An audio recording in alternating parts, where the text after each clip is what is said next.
지금 서 있는 이곳에서 높임을 받으소서. 내가 받는 땅 주님의 땅이니 하늘이 주의 이름 높이 올리며 넓은 바다가 주를 노래해.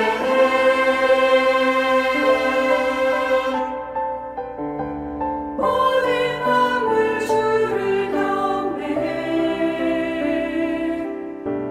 모든 입술 주를 찬양해.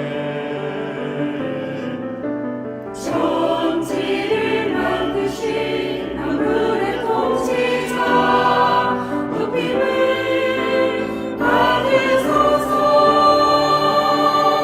내 평생에 주의 이름 높이며 어느 곳에서든지 주님을 예배하리라. 내가 받는 모든 땅 아버지의 영광이 선포되야 하리. 찬양하며 주님을 예배할 때 하늘 가득한 주의 영광 보리라. 나를 통하여 나의 입술을 위하여 주의 이름 높임을 받으소서.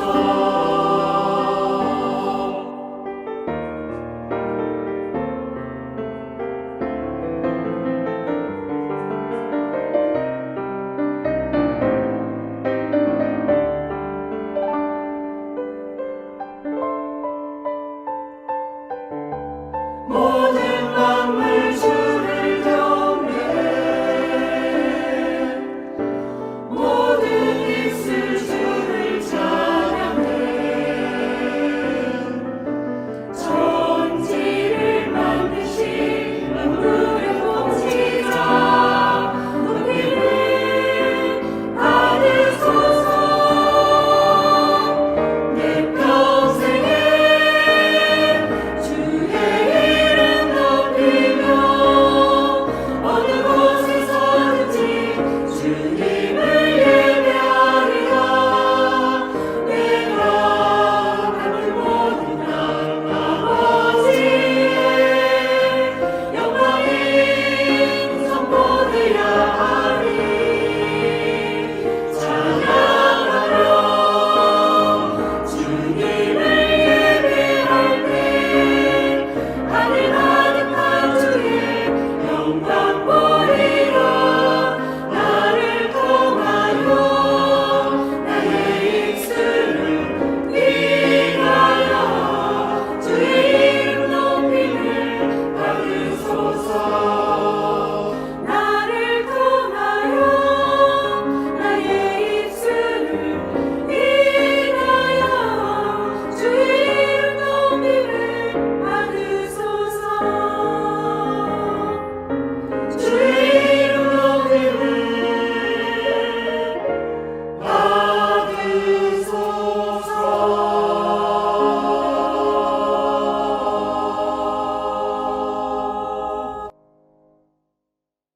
아멘.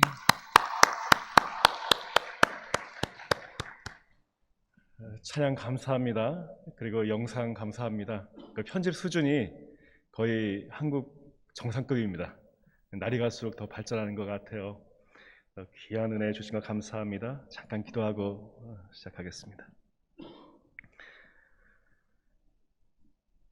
은혜 주심을 감사드립니다. 성가대의 귀한 찬양으로 또 영상으로 저의 마음을 열어주신 것 감사드립니다. 이 시간 입술을 주장하여 주시고 입술의 모든 말과 묵상이 주께 연락되길 원합니다. 주님, 은혜 받고자 나온 성도들에게 주님께서 예비하신 귀한 말씀 선포하여 주시고 부족한 종은 가려 주옵소서. 예수 그리스도의 이름으로 기도합니다. 아멘. 오늘은 시 한 편을 읽으면서 설교를 시작하도록 하려고 하겠습니다. 쟁긴 날 별이고 세워 경작한 바다이네. 수평선 너머까지 가보고 오는데 60년. 근육질 어깨 죽지에 동해호가 파도친다.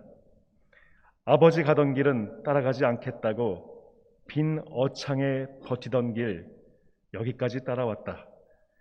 한금을 당길 때마다 올라오는 아버지 길. 비장의 낡은 유산 놓고 간 어장도. 남바다 물러오래 투승점을 찍는다. 소금길 썩지 않는 법을 나침반에 새긴다. 김소혜 시인의 투승점을 찍다라는 시입니다. 투승점이란 바다에서 어부들이 고기를 잡기 위해 그물을 투척하는 그 지점을 말합니다. 요즘은 어장 관측 장비가 발달해서 실시간으로 이 어선들에게 정보를 제공합니다. 예전에는 그물을 내리는 가장 적절한 지점은 이 노련한 어부들만이 아는 비장의 지식이었습니다. 그 지식을 해도에 표시한 것이 어장도가 됩니다. 첨단 장비가 없던 시절에는 경험과 지식이 축적된 이 어장도가 큰 재산이었을 것입니다. 하지만 시인은 아버지에게서 물려받은 어장도에 표시된 곳이 아닌 새로운 곳을 찾아 헤매며 다른 어장을 개척하고자 하는 그 삶의 고뇌를 이야기합니다. 그렇게 오랫동안 물고기를 쫓아다녀도 배에 물고기를 보관하는 그 어창, 그 비어있는 날이 많았다고 이야기합니다.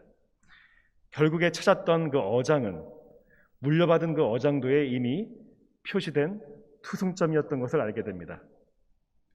하지만 그 비장의 낡은 유산인 이 어장도를 보면서 그 남바다에 그물 내릴 곳을 알아보는 것, 그것만 해도 몇십 년이 걸렸던 것이죠. 한 명의 실력 있는 어부가 만들어지기까지는 오랜 세월이 걸리는 것을 묘사하고 있습니다. 우리가 읽은 말씀에서도 한 명의 실력 있는 어부의 이야기가 나옵니다. 갈릴리 바다에서 잔뼈가 굵은 이 어부의 이름은 시몬입니다. 그 이름이 순종이라는 뜻을 가진 샤마에서 온 것처럼 시몬은 자기의 운명에 순응하고 순종하는 사람이었던 것이죠. 그 어부라는 가업을 이으면서도 가족을 부양하였고 그것도 모자라서 남편과 아들이 없었던 장모님의 가족 또한 부양하고 있었던 어깨가 무거운 가장이었습니다. 그는 이미 예수님을 만났던 적이 있었습니다. 요한복음 1장에서 보면은 그의 동생 안드레가 세례 요한의 제자였기 때문에 이 안드레가 베드로에게 예수님을 소개시켜 줍니다. 형님, 이 좀 와봐봐요. 메시아가 있는 것 같아요. 좀 보세요. 그때 베드로는 메시아를 만나게 되고 그리스도를 만나게 되고 게바라는 이름을 얻게 되죠. 바위라는 뜻이죠. 헬라어로는 베드로라고 합니다. 베드로라는 이름을 얻었지만 자신이 어떤 사명을 가진 사람인지는 알 수 없었습니다. 그래서 그는 다시 자신의 생업이었던 어부로 돌아가게 되었던 것이죠. 우리의 신앙생활도 마찬가지입니다. 예수님을 우리가 인격적으로 만났음에도 불구하고 그 만남이 우리의 삶과 인격을 변화시키지 못하는 경우도 많습니다. 결국 주일만 지키면서 세속적인 일상으로 복귀하는 이 반복된 패턴이 계속됩니다. 자기의 삶에 순응하게 된 것이죠. 예수님께서 베드로를 다시 찾을 때는 그는 이제 운명에 순종하는 사람에서 말씀에 순종하는 사람으로 바뀌게 됩니다. 마가 마태는 이 시몬 베드로를 보면서 예수님이 나를 따라와라, 너를 사람을 낚는 어부가 되게 하겠다 하고 말하는 것을 볼 수 있습니다. 누가복음에서는 베드로를 부르시는 그 과정을 조금 더 자세하게 묘사하면서 사람을 낚는 어부가 무엇인지를 우리에게 좀 더 알려주고 있습니다. 예수님께서 베드로를 어떻게 말씀으로 변화시키고 하나님의 나라를 위해 어떻게 사용하셨는지 오늘 본문을 통해서 살펴보고자 합니다. 먼저 1절을 읽겠습니다. 예수께서 겟네사렛 호숫가에 서 계셨다. 그때 무리가 예수께 밀려와 하나님의 말씀을 들었다. 겟네사렛 호수는 갈릴리 바다의 다른 이름입니다. 시대에 따라서 다르게 불렸었죠. 나중에 티베리아스라는 신도시가 생겼을 때는 티베리아 호수라고 불립니다. 티베리아 호수. 바다라고 불리지만 소금물이 아닌 민물로 이루어진 담수호였습니다. 크기가 21kg에서 12kg가 되니까 이 원주 이 시가지를 다 덮을 만큼 큽니다. 그래서 이 바다라고 불려도 손색이 없을 것입니다. 겐네사렛 호숫가는 평원지대입니다. 평원지대이다 보니까 두 가지 조건이 성립이 됩니다. 어떤 거냐면 첫 번째는 많은 사람이 모일 수 있습니다. 두 번째는 바다에서 육지로 바람이 불 수 있습니다. 차가워진 바다와 쉽게 덮여진 육지로 해풍이 불었던 것이죠. 자, 이때 많은 무리가 예수님께 몰려들었습니다. 인산인해로 이룹니다. 사람들은 예수님께서 각종 질병을 고치시고 귀신을 쫓는다는 이야기를 듣고 그에게 몰려들었습니다. 호숫가에 자리가 없었어요. 예수님이 서 있을 곳조차 없습니다.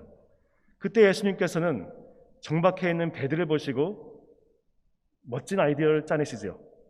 바로 수상 스테이지를 이용하시는 방법이었습니다. 예수님께서는 배를 타고 물로 나가셔가지고 모두가 볼 수 있도록 약간 거리를 두게 됩니다. 그리고 그 호숫가에서 마치 원형극장처럼 모여있는 군중을 향해서 모두가 들을 수 있도록 그의 음성을 물에서 무트로 이 부는 바람에 실어서 보냅니다. 하나님의 말씀을 그렇게 전했던 것이죠. 이 방법을 실현하기 위해서는 배가 필요하고 숙련된 뱃사공이 필요합니다. 갈릴리 호수 정도면은 이 규모가 되기 때문에 이 물가에 파도가 칩니다. 큰 파도는 아닐지라도 물 위에 가만히 떠 있을 수는 없기 때문에 노련한 이 사공이 중심을 잡아줘야만 합니다. 배가 필요하고 숙련된 뱃사공이 필요한데 이 두 가지 조건을 만족시키면서 예수님은 또 한 가지를 찾고 있었습니다. 바로 예수님의 손과 발이 되어줄 제자를 찾고 있었죠. 그 사람이 바로 시몬 베드로였던 것입니다. 2절과 3절을 읽어보겠습니다. 예수께서 보시니 배 두 척이 호숫가에 되어 있고 어부들은 배에서 내려서 그물을 씻고 있었다.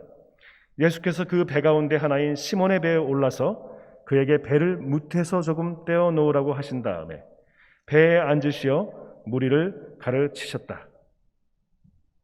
어부라면은 자나깨나 신경 쓰는 것 중 하나가 바로 그물을 매만지는 일입니다.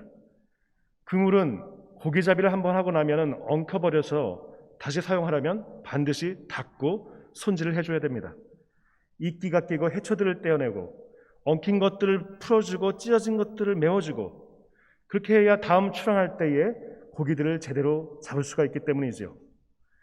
특별히 그물을 손질할 때에 신경 써야 하는 부분이 있습니다. 그물의 중심이 되는 벼리와 벼릿줄이지요. 우리 속담에 그물이 삼천코라도 벼리가 으뜸이다 라는 속담이 있는데 이 다양한 내용이 있어도 그 중심 주제가 있어야 된단 말입니다. 이 벼리를 당겨서 그물 전체가 당겨지고 오므라지게 되면서 그물이 자기 기능을 하게 되는데 벼리와 벼릿줄을 손보는 것이 그래서 가장 중요한 일이 됩니다. 벼리를 한문으로는 기라고 부르고 벼릿줄을 강이라고 부릅니다. 이 둘을 합쳐가지고 기강이라고 합니다. 기강이 허물어지면 그물실을 엉켜 못 쓰게 되기 때문에 그물을 거두어 들일 수도 없게 되는 것입니다. 우리가 사회나 나라의 기강을 바로 잡아야 한다라고 말할 때 바로 이 그물에 빗대어 하는 말입니다. 하지만 하나님 나라의 기강은 세상적인 법질서를 세우는 것에 있지 않습니다. 그것은 말씀에 순종하는 헌신된 리더들을 세움에 있습니다. 예수님께서는 중심이 되는 리더를 세움으로써 그들과 동력하여 하나님 나라를 이뤄가셨던 것입니다. 하나님은 돈이나 건물이나 잘 짜여진 프로그램으로 일하시지 않습니다. 하나님은 사람을 통해서 일하십니다. 예수님이 공생애를 마치고 이 땅을 떠나셨을 때에 유산을 남긴 것이 없습니다. 돈도 없고 부동산도 없었습니다. 건물도 없었습니다. 그저 12제자가 전부였습니다. 하지만 그 12제자가 세상을 변화시켰던 것입니다. 교회는 건물이 아니라 사람입니다. 고난 속에서 예수 그리스도를 만났던 사람들이 모이고 하나님을 주인으로 삼고 겸손으로 무장했던 사람들이 모이고 늘 기도하는 영적으로 단단한 리더들이 모여가지고 이 교회를 이루는 것입니다. 헌신된 리더들이 많은 교회가 하나님께서 사용하시는 교회가 됩니다. 예수님은 그러한 리더들을 세우시고 세상을 바꾸시고 교회와 하나님의 나라를 만들어 가셨던 것입니다. 이러한 헌신은 우리의 의지로 되는 것이 아닙니다. 말씀만이 우리를 변화시키고 헌신할 수 있게 해줍니다. 예수님의 말씀이 우리 안에 들어오게 되면 내 자아를 부수게 되고 쪼개고 예수님께서 내 삶의 주인 되심을 고백하게 되고 그때 우리는 모든 것을 던지며 주를 따를 수 있게 되는 헌신을 할 수 있게 되는 것입니다. 예수님께서 시몬 베드로를 선택하시고 그가 헌신하게 되는 과정이 바로 이렇게 되었습니다. 시몬이 예수님을 만나는 순간 그는 그물을 싣고 있었습니다. 밤새 고되게 일했던 고기잡이가 끝나고 다음 출항을 위해서 이를 마무리 짓고 있던 것입니다. 그물을 내려서 물고기를 잡으려 했지만 왠지 그날 밤은 이 그물질마다 허탕을 쳐가지고 아무것도 잡은 게 없었습니다. 피곤해 지치고 밤샘 노동 때문에 그저 마음마저 지쳐 있었습니다. 그런 베드로에게 예수님은 배를 태워달라고 말씀하십니다. 피곤하기도 하고 짜증도 날 것이었습니다. 하지만 베드로는 거부할 수가 없었습니다. 예수님과는 이미 구면이었기 때문이죠. 게다가 자신의 장모님을 그 열병을 바로 직전에 고쳐주었기 때문입니다. 예수님이 비록 허락 없이 배에 오르시더라도 불평할 수 없을 만큼 그는 은혜를 입었습니다. 하지만 베드로는 여전히 피하고 싶었습니다. 그 많은 군중들이 옆에 모였음에도 불구하고 그는 고개도 돌리지 않고 그저 그물만 손질하고 있었습니다. 동생 안드레는 이미 집을 나갔고 자신마저 집을 떠나면 안 된다고 생각했을 것입니다. 자신의 가족뿐만 아니라 아내의 가족들도 그를 의지하고 있었기 때문이지요.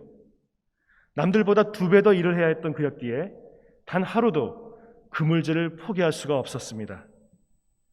하지만 예수님도 베드로를 포기할 수 없었습니다.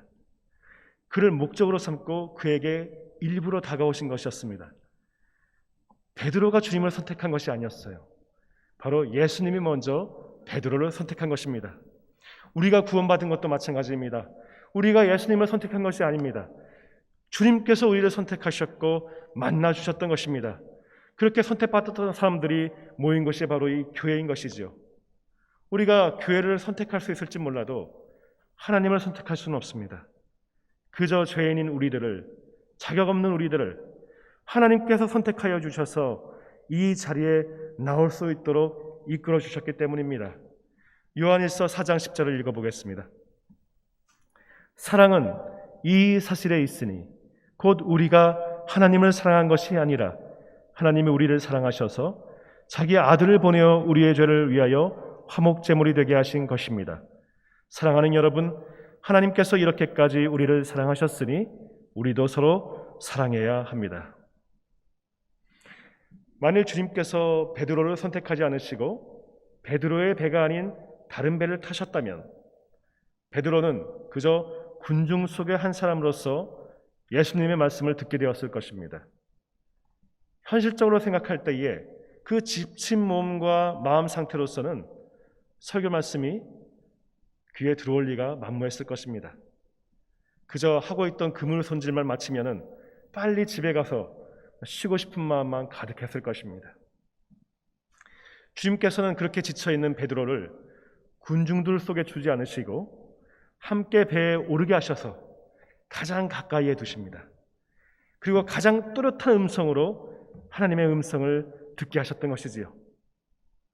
그리고 그 예수님께서 말씀을 마치셨을 때에 베드로의 마음에 변화가 시작됩니다. 그리고 예수님께서도 그에게 말씀을 시작하십니다. 4절입니다. 예수께서 말씀을 그치시고 시몬에게 말씀하셨다. 깊은 데로 나가 그물을 내려서 고기를 잡아라. 지금 베드로는 밤새 그물을 던지고 허탕을 쳐서 심신이 지쳐있는 상태입니다. 힘들고 고되지만 다음 날을 위해서 그물 손질을 하고 있었습니다. 빨리 끝내고 집으로 돌아가 쉬어야 할 시간입니다. 그래야 밤에 또 나와 일을 할 수 있기 때문이죠. 베드로와 그와 함께하는 선원들 모두 심신이 지쳐있는 상태입니다.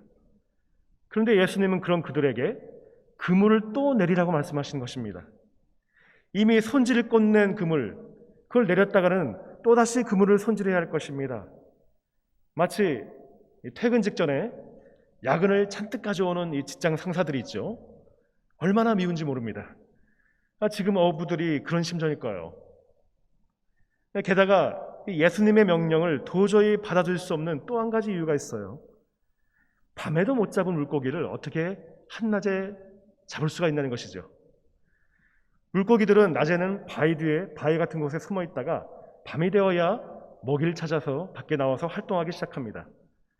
그리고 물고기들은 깊은 곳에 있지 않습니다. 신선한 물이 유입되는 곳, 호수로 들어오는 하천과 만나는 곳, 즉 물가에서 가까운 곳에 많이 있지요. 한낮에 깊은 곳에 가서 그물을 내리라는 그 주님의 명령은 그에게 비상식적으로 들렸을 것입니다. 베드로는 평생을 고기잡이로 먹고 살며 가족을 부양했습니다. 갈릴리 호수 전체의 어장도가 그 머릿속에 있었을 것입니다. 언제 어디에 그물을 내려야 하는지 그 투승점 또한 그의 뇌 속에 다 입력이 되어 있을 것입니다. 그런 그에게 자신의 지식과 경험과는 전혀 다른 주님의 그 말씀이 곱게 들리지만은 않았을 것입니다. 게다가 예수님은 목수였었습니다. 그저 취미로 휴일에 낚시 정도는 가능하겠지요. 근데 어부들한테 목수가 이 고기잡이를 훈수할 수는 없는 것입니다. 자존심이 상하는 것이지요. 그래서 그는 조금은 짜증난 듯이 이렇게 얘기합니다. 5절입니다. 시몬이 대답하였다. 선생님, 우리가 밤새도록 애를 썼으나 아무것도 잡지 못했습니다. 그러나 선생님의 말씀을 따라 그물을 내리게 했습니다. 쌤, 우리가 전문가들인데 어디서 물고기들이 먹이를 찾는지, 언제가 잡기 좋은 시간인지 제일 잘 아는데 아무리 선생님이라지만 한낮에 깊은 데에다가 물고기를 낚으라고요? 지금 피곤해 죽겠는데 너무하신 거 아닙니까? 라고 얘기하셨겠지요. 하지만 베드로는 그렇게 얘기하지 않습니다. 그가 배 위에서 주님의 말씀을 가장 가까이에서 가장 선명하고 뚜렷하게 들었습니다.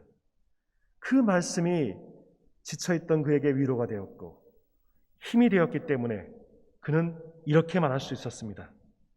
말씀을 따라 그물을 내리겠습니다. 말씀을 따라, 즉 내 지식과 내 경험이 아닌 말씀을 따라 순종하겠습니다. 라고 대답했던 것입니다. 여기서 순종이란 것은 내 경험과 지식을 내려놓고 하나님께서 일하시게 한다는 것입니다. 하나님이 나를 위해 일하신다는 것은 나는 연약하기 때문에 강한 누가 필요하다는 것입니다. 나는 위험에 처해 있기 때문에 보호자가 필요하다는 것입니다. 나는 어리석기 때문에 현명한 누군가가 필요하다는 것입니다. 나는 길을 잃어버렸기 때문에 구조해 주시는 누군가가 필요하다는 것입니다. 나는 재난 때문에 파산되었기 때문에 내게 재난지원금을 지급해 줄 누군가가 필요하다는 것입니다. 만일 베드로의 배가 만선이었다면 예수님은 탈 자리가 없었을 것입니다. 그의 배가 텅텅 비었기 때문에 예수님이 그 배에 오를 수가 있었습니다.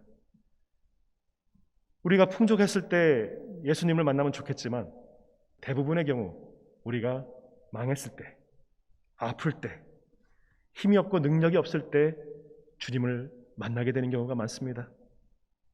우리 안에 빈자리가 생겼기 때문입니다.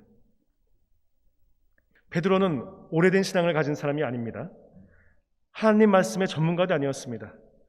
하지만 예수님이 그에게 오셨고 그에게 말씀하셨고 그 말씀에 순종하는 사람이 되었습니다. 믿음이란 이런 것입니다. 때로는 보이지 않는 어둠 속에 첫 발을 내딜 수 있는 것, 내디어 보는 것. 어둠 속에 무엇이 있는지 우리의 마음은 더 분석하고 싶고 더 연구하고 싶었을 것입니다. 하지만 하나님께서는 우리로 하여금 그 첫 발을 내딛게 하시고 떠밀어서 또는 끌어주시면서 그곳에 발을 내딛게 하시는 것입니다. 베드로는 말씀에 순종하여서 그물을 던지게 됩니다. 그때에 하나님의 역사가 나타나게 됩니다. 6절과 7절을 읽겠습니다. 그런 다음에 그대로 하니 많은 고깃대가 걸려들어서 그물이 찢어질 지경이었다.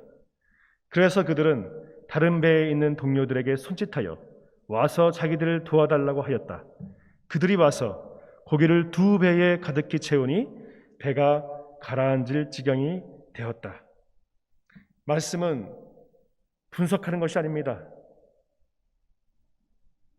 연구하는 것이 아닙니다. 순종해야 하는 것입니다. 순종해야 능력이 나타나는 것입니다. 그물이 찢어지도록 배가 가라앉을 지경이 되도록 하나님의 능력이 나타나는 것입니다. 베드로는 갈릴리에서 평생 어부질을 하면서도 경험해보지 못했던 그 대박 만선을 이날 경험하게 됩니다. 만일 그가 예수님의 말씀을 자신의 경험에 비추어 보아 그냥 분석하고 비판하면서 끝났다면 이러한 능력과 기적은 나타나지 않았을 것입니다. 말씀을 순종하며 행할 때에 능력과 기적이 나타나게 되는 것입니다. 우리의 모든 자존심을 내려놓고 지식과 경험이 아닌 말씀에 순종할 때에 하나님께서는 우리를 위해 일하실 줄 믿습니다. 베드로는 결국 이러한 기적이 왜 일어나게 되었는지 깨닫게 됩니다. 그 이전에는 주님을 만났었지만 소명이 없는 삶을 살고 있었습니다. 베드로라는 개발하는 새로운 이름을 주셨지만 어부였던 그에게 그 이름이 무슨 의미가 있는지 몰랐습니다. 그저 자신이 가장 잘하고 익숙했던 배 타고 고기 잡는 것이 그가 살기 위해 해야 했고 할 수 있는 전부였던 것이지요. 베테랑이었습니다. 전문가 어부였습니다. 그런데 그가 절대 안 된다고 생각했었던 그 시간과 그 장소에서 평생 경험하지 못한 풍어를 경험하게 됩니다. 그때 베드로는 충격을 받게 되지요. 이 일은 사람의 능력으로는 일어날 수 없다는 것을 베테랑이었던 그는 알고 있었기 때문입니다. 그는 하나님이 하셨다는 것을 그는 깨달았습니다. 그때 그는 예수님이 단순한 선생님이야 랍비가 아닌 바로 주님이신 것을 깨닫게 됩니다. 그리고 그는 그에게 무릎을 꿇고 경배하면서 고백을 합니다. 시몬이었던 어부는 주님을 고백하면서 베드로로 불리기 시작합니다. 8절을 읽겠습니다. 시몬 베드로가 이것을 보고 예수의 무릎 앞에 엎드려서 말하였다. 주님, 나에게서 떠나 주십시오. 나는 죄인입니다. 많은 물고기를 잡았습니다. 베드로와 같은 어부들이 그토록 원하는 이 풍어 대박이 터졌습니다. 이런 예수님이 우리가 원하는 예수님이 아니겠습니까? 만약 이런 예수님이 같이 계셔준다면 우리는 금방 부자가 될 것입니다. 그런데 이 베드로의 반응이 예상 밖입니다. 나에게서 떠나 주십시오. 대부분의 예수님을 따르는 사람들은 예수님의 능력을 보고 주님이 계속 자기들과 함께 있기를 원했습니다. 그런데 베드로는 정반대의 말을 합니다. 나에게서 떠나 주십시오. 왜 이런 정반대의 말을 했던 것일까요? 그 이유는 하나님을 깊이 체험했기 때문입니다. 주님의 거룩하심을 마주했기 때문입니다. 9절을 읽어보겠습니다. 베드로 및 그와 함께했던 모든 사람은 그들이 잡은 고기가 엄청나게 많은 것에 놀랐던 것이다. 원문에는 왜냐하면이란 말이 추가되어 있습니다. 그걸 넣어서 이렇게 읽을 수 있습니다. 베드로가 주님, 나에게서 떠나 주십시오. 나는 죄인입니다. 말하였다. 왜냐하면 놀랐기 때문이다. 여기서 놀랐다는 것은 우리가 평상시 쓰는 깜짝 놀랐다는 것과는 다른 의미입니다. 베드로가 놀랐다는 것은 주님의 거룩하심을 경험하고 그 전율 속에 사로잡혔다는 것입니다. 마치 이사야가 성전에서 주님의 거룩함을 경험했을 때에 자신이 얼마나 더러운 사람인지를 고백한 것과 같은 것입니다. 우리가 전인격적으로 주님을 만날 때에 이러한 거룩함과 주님의 그 임재하심을 경험했을 때 자신이 얼마나 더러운 사람인지를 고백하게 될 것입니다. 오로지 우리가 고백할 수 있는 것은 베드로처럼 죄인임을 주님 앞에 고백하게 됩니다. 우리를 위해 일하시는 주님 앞에서 우리의 힘과 능력이 얼마나 작은 것인 것을 우리는 깨닫게 됩니다. 그래서 그것을 놀라움이라고 우리는 표현하는 것입니다. 그때 우리가 가지고 있던 모든 가치관과 세계관이 바뀌게 됩니다. 그 이전까지는 많은 물고기를 잡아가지고 부자가 되면서 잘 먹고 잘 사는 것이 목표였다면 이제는 그러한 인생의 목표가 얼마나 그릇된 것인 것을 깨닫게 됩니다. 전인격적인 그 놀라움의 체험은 우리 인생의 방향을 바꾸게 되는 것입니다. 시몬을 베드로로 변하게 합니다. 순종으로 시작되는 우리의 믿음의 체험은 우리의 가치관을 바꾸게 되고 우리를 새로운 사명으로 인도해 주게 됩니다. 10절을 같이 읽어보겠습니다. 또한 세베대의 아들들로서 시몬의 동료인 야고보와 요한도 놀랐다. 예수께서 시몬에게 말씀하셨다. 두려워하지 말아라. 이제부터 너는 사람을 낚을 것이다. 사람을 낚을 것이다. 그 헬라어로 조그레오라는 동사를 씁니다. 원래 잡다라는 뜻입니다. 쉽게 번역할 수 있지만은 그 본뜻은 살리기 위해 잡다라는 뜻을 가지고 있습니다. 그 예를 들어보겠습니다. 여호수아 6장 25절을 읽어보겠습니다. 여호수아는 창녀 라합과 그의 아버지 집과 그에게 딸린 사람을 다 살려주었다. 조그레오입니다. 또 한 가지 예를 들어보겠습니다. 디모데후서 2장 26절입니다. 그들로 깨어 마귀의 올무에서 벗어나 하나님께 사로잡힌 바 되어 그 뜻을 따르게 하실까 함이라. 사로잡힌 바 되어 조그레어입니다. 마귀에서 벗어나게 하셔서 끌어주시고 이끌어주셔서 살려주신다는 뜻이지요. 잡아서 살려주다, 살려주려고 잡다. 주님께서는 베드로에게 이제부터 너는 사람을 낚을 것이다. 그 말은 이제부터 너는 사람을 살리게 될 것이다. 사람을 살리는 사명을 주셨던 것입니다. 주님은 주님의 말씀을 순종함에 따르는 베드로에게 새로운 사명을 주십니다. 그것은 사람을 살리는 사명이며 사람을 구원의 길로 인도하는 생명의 사역이었습니다. 결국 베드로는 하나님의 말씀에 순종하면서 하나님께서 그를 위해 일하시는 것을 체험하였습니다. 그 거룩하고 놀라운 경험을 통해서 그의 삶의 가치관이 바뀌고 인생이 바뀌게 되며 새로운 사명, 사람을 살리는 사도로서의 삶으로 부름받게 되었던 것입니다. 말씀을 마치려고 합니다. 베드로를 비롯한 12제자들이 그렇게 처음부터 대단한 사람들이 아니었습니다. 우리와 별 다를 게 없는 사람들이었습니다. 평범한 사람들이었습니다. 그들의 인생에 하나님의 역사가 일어난 것은 그들이 자신의 약함을 인정했을 때입니다. 내가 약할 때 오히려 내가 강한 것은 하나님께서 일하시기 때문입니다. 고린도후서 12장 10절에 읽겠습니다. 그러므로 나는 그리스도를 위하여 병약함과 모욕과 궁핍과 박해와 곤란을 겪는 것을 기뻐합니다. 내가 약할 그때에 오히려 내가 강하기 때문입니다. 사랑하는 성도 여러분, 우리 이 한 주간에도 이러한 순종의 체험이 여러분에게 있기를 원합니다.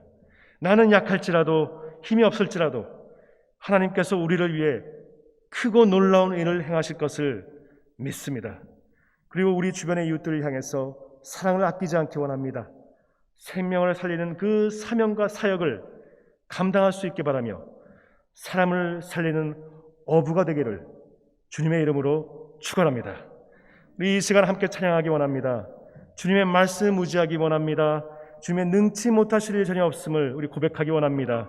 주님의 일하심을 보기 원합니다. 이 전능하신 나의 하나님 함께 찬양하겠습니다.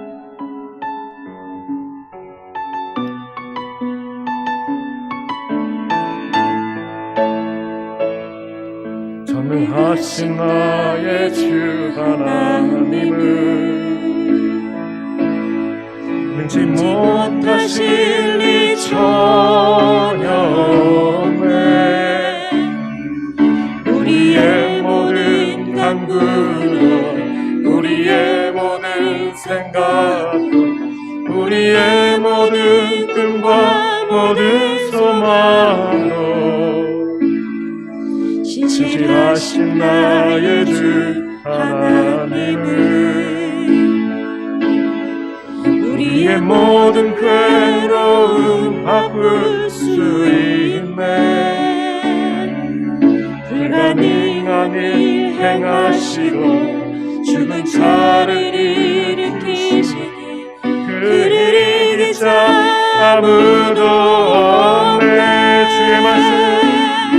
주의 말씀 의지하여 깊은 곳에 힘을 던져 오늘 그가 놀라운 일을 이루시는 것 보라. 주의 말씀 의지하여 믿음으로 힘을 던져 믿는 자에게 능치 못함 없네. 전능하신 나의 주 하나님은 전능하신 나의 주 하나님은 능치 못하실 일 전혀 없네. 우리의 모든 간구도 우리의 모든 생각도 우리의 모든 꿈과 모든 소망도 신실하신 나의 주 하나님은 우리의 모든 괴로움 바꿀 수 있네. 불가능한 일 행하시고 죽은 자를 일으키시니 그를 이길 자 아무도 없네. 주의 말씀을 의지하여 깊은 곳에 힘을 던져 오늘 그가 놀라운 일을 이루시는 거라. 주의 말씀 의지하여 믿음으로 힘을 던져 믿는 자에게 능치 못한 다 함께 손들고 주의 말씀 의지하여 주의 말씀 의지하여 믿음으로 힘을 던져 오늘 놀라운 일을 이루시는 것 보라. 주의 말씀 의지하여 믿음으로 힘을 던져 믿는 자에게 능치 못함 없네. 이 시간 우리 다 함께 기도하기 원합니다. 우리 큰 소리로는 못하지만 작은 소리로 합심해서 기도하기 원합니다. 주님 말씀에 순종하기 원합니다. 나의 생각과 힘이 아닌 하나님께서 일하시는 것을 보기 원합니다. 성령님 우리에게 오셔서 우리를 변화시켜 주시옵소서. 우리의 사명을 회복시켜 주시옵소서. 다 같이 주여 한번 크게 외치며 기도하겠습니다. 주여